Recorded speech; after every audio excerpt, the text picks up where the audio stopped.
Well, that's it all over. Really good weekend. Um, yeah, nothing disastrous went wrong. I think in retrospect it was probably a mistake to get an early flight on Saturday morning and save the hotel. I think in future I would fly out on the Friday evening and pay the extra hotel. And it'd probably be a more expensive flight as well, but I think Saturday was really pretty tiring getting up. The guys got up at 3 o'clock in the morning and I got up at 4, and well, I didn't get to sleep until 1 o'clock the next morning, and then we were up again at 7 for the actual marathon. So that was only 7 hours sleep over the 2 nights, and I'm sure that didn't help. So yeah, that's, I think the biggest lesson is go out, not just the morning of the day before, but go out the day before that. So, what else is there to learn? Not very much really. We didn't spend an awful lot of money when we were out there. The guys took about £100 worth of euros and brought back over £20 worth of euros. So we had £16, €20 for travel tickets. Um, we only really ate out on Saturday night because last night we were just couldn't be bothered, so we had a takeaway. Amsterdam transport was a bit difficult, and I kind of knew that was going to be the case because reading about it and trying to figure it out from the online information, I was totally confused and bewildered by it. So you get this Amsterdam travel pass, which says covers buses, trams, trains, but then we discovered that it covers trains and trams and some of the buses, but unfortunately it didn't cover nearly. There was only one bus that went to the hotel area that actually covered, and it didn't go anywhere near the city centre, so you were half an hour in the bus from the hotel in the southwest of the city up to a railway station in the northwest of the city. An hour and a quarter is a long time to travel back. So maybe either get a hotel, you know, not at the airport. Yeah, so maybe there's 2 or 3 lessons to learn here. You know, if you're having an extra night, you're going to have about an extra 30 quid each for the room. If you're maybe in nearer the city centre, maybe an extra 10 or 20 euros a night. So another 20 euros between the three of us. So you comfortably do it for 250 euros. The transport problems that we had on Sunday to get home from the marathon, that was really inexcusable. There was the only information that there was that transport, you know, was disrupted, and it said transport will be disrupted at these locations, but it didn't tell you what the disruptions were, and there was nothing really up at the bus stops or the tram stops to tell you what the disruptions were. You have 3 hours, 4 hours to get from the end of the marathon back to your hotel. It's just unacceptable.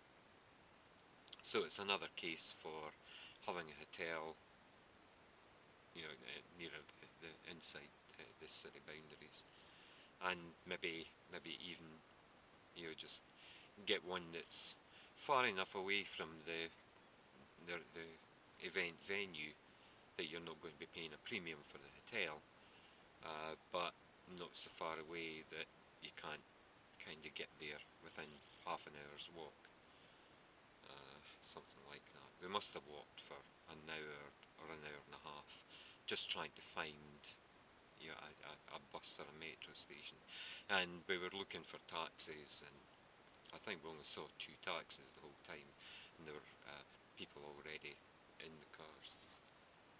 So, so that yes, that's maybe another lesson. I enjoyed it. It was a challenge, but I knew that I'm glad I did the thing 2 weeks before, and went round the marathon distance, or within a couple of miles of it. I think if I hadn't done that, I would have been much more reticent about yesterday's event. But I knew that I could do the distance, and it was really just a case of how I approached the event. So being able to run further than I expected, and at a better overall pace than I expected, was really good. So only having to walk for about 5 k's instead of 10 miles, which is 16 k's. That was really good. I'm not. I mean, if it took Jeff over 4 hours, that's a big call for me to do it in 4. But then, he does a lot of races, but they're short distance races, and I'm not really a racer, so I think the longer distance stuff suits me better. And so if I can get my kind of average pace, 6 minutes doesn't a kilometre doesn't seem very fast when you're running it. It's a fast jog, or it's not even a fast jog. It's maybe a fast jog. It's not a run. You're jogging rather than running, I think. And so to get in under 4 hours is 6 for 240 divided by 40 is 6, probably about 5.5 minutes per kilometre, which is just under 9-minute miles. It's not a fast time, but so I'm pretty sure the next marathon I do, if I can manage to get through the training schedule, the next one I can do it under 4 hours. I'm pretty sure I can do that. Burning toes, never, never, never ever even close to it. Sore feet, yes, the soles of the feet took a pounding. So I need to think about shoes with a lot more cushioning, I think, for running on the road over longer distances. So that's something I'll need to work on. Yeah. So definitely these Nikes are fantastic, but they're old shoes. I've had them for many years. They've done a lot of miles, and so we'll see what we can get that's a lot more comfort. But I need comfort without my feet rolling. I need support, but cushioning as well. So vertical cushioning and padding,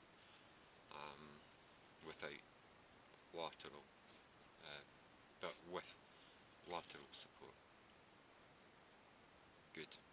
Right, so there you go. Few lessons learned, and we'll do another one. We'll definitely do another marathon.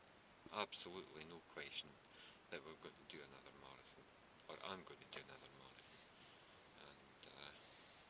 And maybe that's my thing. I don't know. It's a long way. It is a long way, and yet it didn't seem as long yesterday as it did on the test run. The test run, the last 10 miles seemed to take forever, but which maybe it did. No, I don't think I'm ever going to be a marathon specialist.